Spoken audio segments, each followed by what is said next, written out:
Hi, Joel. We're here today and we're going to be talking about healing the inner child and how we can use the Serenity Star Shield to work with the inner child and for those moments in life when we're really overwhelmed, and how do we really stay centered when there are things in our environment that are triggering things from our past. Ooh, a deep topic. So, Candace, with the Serenity Star Shield, it was designed to help you be in your own space, meaning to hold your own vibration.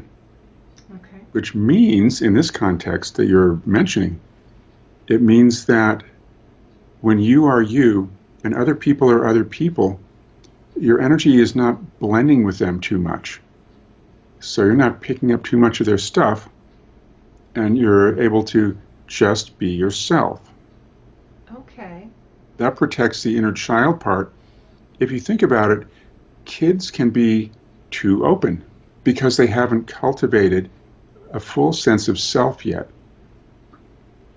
They're too open to things that are happening. They get overwhelmed too easily. Mm-hmm. So, as you hinted at, when we grow up and we have a reaction to something, it could very well be that we're reverting to the inner child who was overreacting because the inner child hadn't yet formed his or her own sense of self.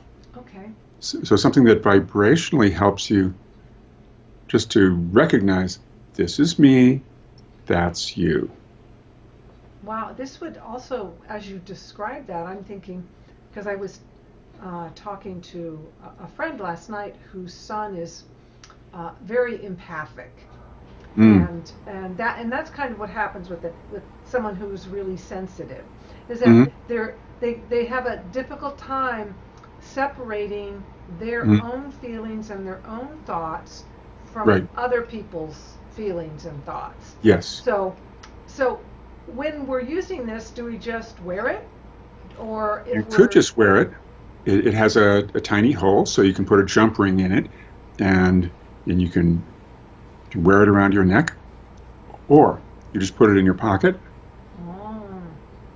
or in your bra, or somewhere, so that it's helping you to hold your own energy. I mean, I know I wear it. I actually just put it on a little gold chain. Yeah. Because it does look like a pretty piece of jewelry. Yeah, and it is, but a jewelry with a difference that it's acting like a filter. It's helping to either filter, or if you like, repel energies that aren't you, and it makes it easier to be you. And some people might find that surprising to experience it because maybe they've never quite noticed their own energy. Right. Some people are so reactive, like the young person that you just mentioned.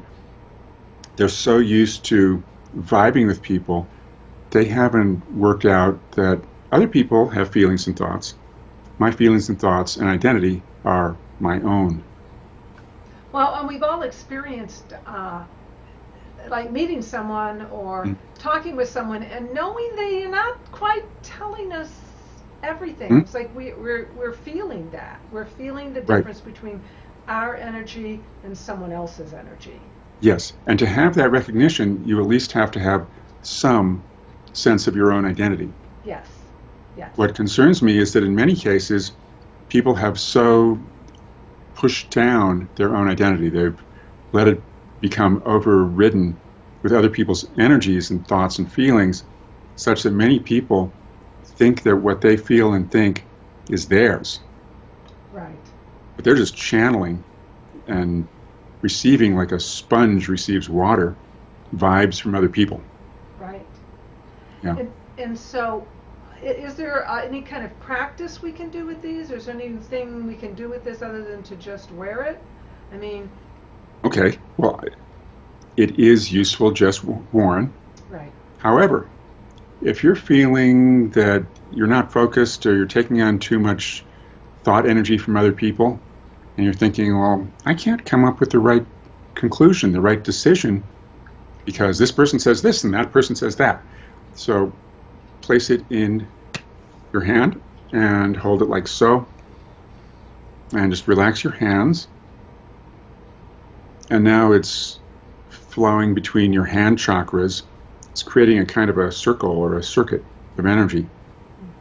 And then you can look at the situation and you can ask, okay, person A says this and person B says that, and person C says person A and B are wrong, and I kind of see the value in everything. But when you get back to your own energy, you can recognize, oh, I recognize the truth in person A, but there's some stuff that isn't right. I recognize the truth in person B. I can see how I can learn something from that, but not just take it all in. Wow. Wow. So when you are yourself, you're more of an adult, and you're not stuck in your child self saying, you know how children can be persuaded to believe something? Yes. And we might say, oh, it's kind of charming, but when you're an adult, it's not so charming. Right. And you want to be able to say, okay, here's me, here's my vibration, here's my truth. I'm only going to tune into certain things the person A says. I will only tune into certain things the person B says, because I want to know what's true for me. So this is in a way to grow up, so to speak. Well, this practice is really timely because there's so much opinion running around that, there sure is. That this practice be really helpful in helping you become grounded and hear the truth that's right for you and not. Yes, because when person A says, here's the evidence proving whatever they're trying to prove, and person B says, well, here are all the experts that say that what that other person said is completely wrong. Mm-hmm. And so these days you can pick any evidence. You want to prove something medically, you can say, Dr. A says this. The other person says, well, Dr. B says that, which is different. Right. Or anything has proof. And Right. where that leaves you is, it's not just science and it's not just proof, because everybody can prove everything with evidence. Right. But there's something within you, and this is what growing up and being an adult has to do with. There's a truth within you that's your deeper soul or deeper wisdom, whatever you want to call it, your heart of hearts. I call it knowingness. It's like The knowingness. when you know, doesn't matter. It's a 2 + 2 = 5, but you still know. It's like that. You still know. Know. It doesn't add up right. Yeah. Yeah. And sometimes it's not so cut and dried. Sometimes there's evidence for this diet and there's evidence for that diet. And everybody has proof. And this feels right for me, though. Yes, and we're not just talking about in your mind thinking, well, I'm inclined to like that or believe that. When you tune into your deeper knowingness, as you said, it's as if there's something deeper within you that recognizes, though many people believe the other thing, this one vibes with me. It vibes with a deeper truth that's deeper than just your mind saying, oh, well, that doctor seems reasonable. He has a nice tone of voice. Like, right. So, there's something deeper. Yes. Okay. Absolutely. Wonderful. Joel, thank you so much for that insight. Thank you, Candace. Bye-bye. For more training videos like this, and to ask your Powerforms questions, join our social forum at powerformshealing.com. It's free. powerformshealing.com.